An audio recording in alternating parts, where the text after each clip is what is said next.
All right, guys, in today's video, we're talking chipping versus pitching, a question that comes up all the time. We've done several chipping and pitching videos, but this is the only one where we did it all in one video. It's my favorite one we did back in Bethlehem, so sit back and enjoy this one.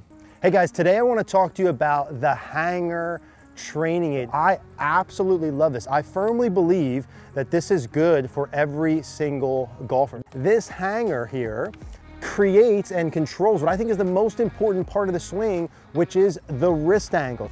It snaps right on. It takes me probably 30 seconds to put on. I can put it right in my golf bag, and best of all is you can hit balls with it. You can actually hit balls with it. So I love this hanger training aids. Look at when I do that well, how that sits on my forearm. Now watch when I cut my wrist, how that comes off. Immediate feedback for where my wrist angle is at. No one that can have too flat of a left wrist. One of the few things that all good ball strikers have, we're trying to have. Flat left wrist, right?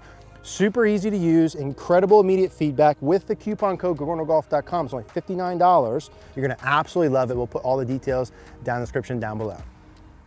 Chipping versus pitching. So definition-wise, I guess the quick sloppy definition of the chipping and pitching in my world is a pitch shot is a shot where I hit the ball higher than normal and it flies farther. So sort of a higher shot that flies a little bit farther. That would be what people would term a pitch shot. And then a chip shot would be a shot that I would hit that would fly lower than normal and not carry quite as far. Now, I don't really use the terms chipping and pitching when I coach. I just think it's chipping, right? So anything inside of 30 yards to me is a chip shot. And then you chip at different trajectories. You chip low versus medium versus high. And there's some setup adjustments, but some people do use the term chipping and pitching, so we'll go over those. But to me, it's just all chipping, and then once you kind of get 30 yards and out, it's wedges. So we will categorize things that way moving forward. But chipping and pitching here today. So I'm gonna hit a chip shot first, and then I'm gonna hit a pitch shot second.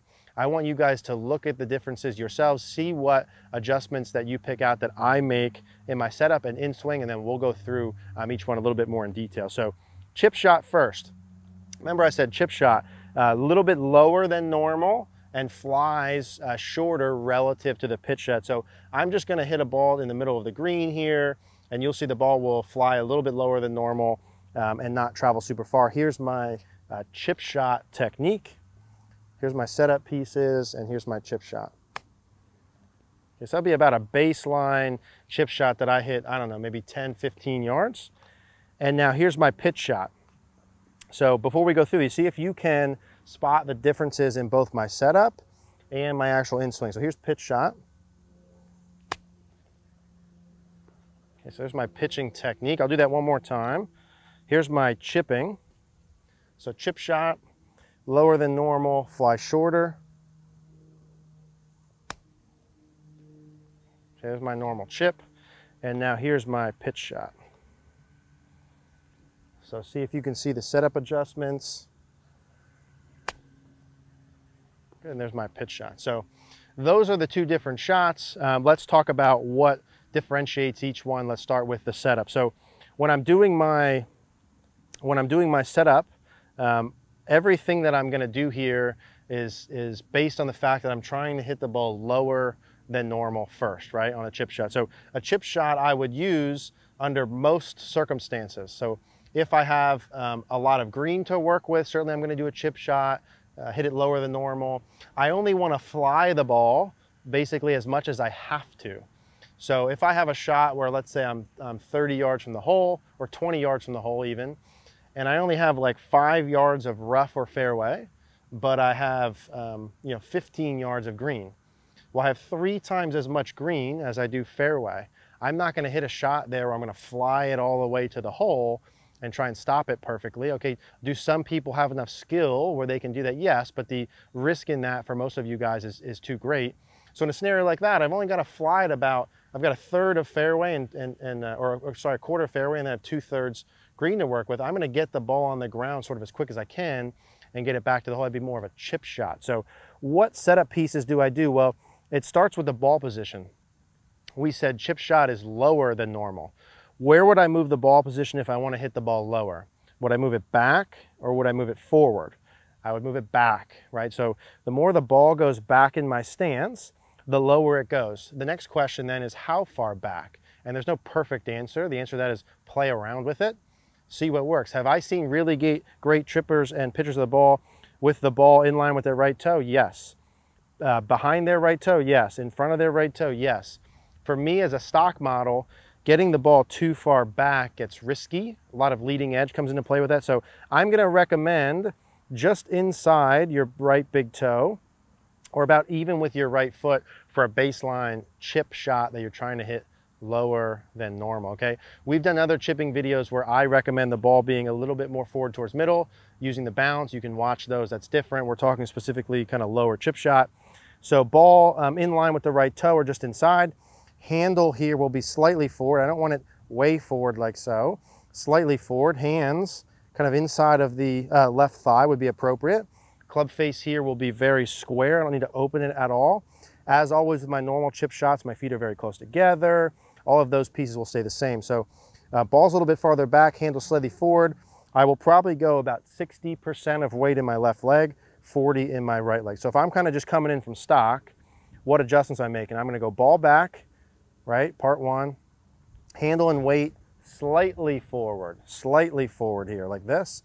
And then in swing, you know, we talked before about there's different ways to do the chipping. Basically, I'm gonna look for not a ton of hinge back, not a ton of hinge through, and we'll talk about the release patterns in a minute. So baseline chip shot, mostly setup adjustments, not a ton of hinge back, not a ton of hinge through. That would be sort of a baseline chipping piece. Now, if I were doing my pitching motion, the main setup piece that I'm going to adjust is the ball position. Here's my chipping motion. Ball slightly farther back, hand slightly forward, weight slightly forward. Pitch shot, now the ball is going to be much more middle of my stance, in between. Notice how close my heels are together, right? My toes are only farther apart because I flared my foot. Ball's in the middle, like this. Now here, my shaft is not going to be nearly as much pushed forward. It'll still be basically inside of my left thigh, but because the ball's more forward, it's not leaning as much, right? I'll probably be 50-50 here in terms of my weight distribution. Why am I making those adjustments? Because on this shot, I want to hit it higher than normal, right? If I want to hit it higher than normal, would I move the ball forward or back? I would move the ball forward. If I want to hit it higher than normal, do I want less loft with the handle forward or more loft with the handle more neutral? I want more loft with the handle more neutral, right? So those are my setup pieces. Ball more middle, shaft more neutral, weight more neutral. And then we'll talk about the in-swing there in a minute. So there's my shot. Ball goes higher than normal, travels a little farther. Now in swing, what you should notice different is this. Here's my chipping motion, backswing, follow through. Here's my pitching motion, backswing, follow through. Now, what did you notice difference between the two? You should notice on my pitching motion that I've added hinge back and unhinge through, right? So more hinge motion on the pitching the motion when I want to hit the ball higher. And with the chipping motion, if I want to hit it lower, there's less hinge motion. Now, most of that is to allow myself to have enough loft that I can hit the ball higher. So a lot of that is going to be done in the follow through piece. We talked in some other videos about how you follow through with the chipping versus pitching to change trajectories. If I wanted to hit the lowest shot, which would be chipping style, my hands would be farther away from my hip and the club head would be lower than my hands. If I wanted to go medium style trajectory, my butt of my club's a little bit closer to my hip. My club head's roughly even with my hands. And the highest shot would be butt of the club close to my hip again, club head very high. Now, for a chip shot, you would do the low version, which would be more here. And then for the pitch motion, you would do the high motion, which would be more here, right? So you're adding hinge on both sides. Now, adding hinge on both sides for some of you is going to make this more difficult. Your quality of shots might go down a little bit, and that's a skill piece, okay? You have to learn how to do that. That's why if you're an amateur golfer, the higher your score range is, most of us would recommend you chip as often as possible, meaning lower to the ground, get the ball rolling, use other clubs, hit bump and runs. If you're going to pitch the ball, you have to be more precise with your low point. So you have to practice that piece. For all of you, some of you, that's not going to be a great idea. You can learn how to do a baseline chip motion to the point where you break 100, break 90, maybe even break 80, right? Without even hitting any of those higher pitch shots. But there are some circumstances. If you have a tucked pin, if you're hitting over a bunker, things like that, where that would come into play. So Hope that makes sense. I want to keep this pretty simple in terms of the definitions of the two and the main pieces you want to adjust. Couple setup pieces you want to adjust between those two, and a little bit more hinge on the pitch motion, and really focus on your follow through and try out those 3 different finish positions and see the difference in the trajectory that you have. So chipping versus pitching, a couple of the basics.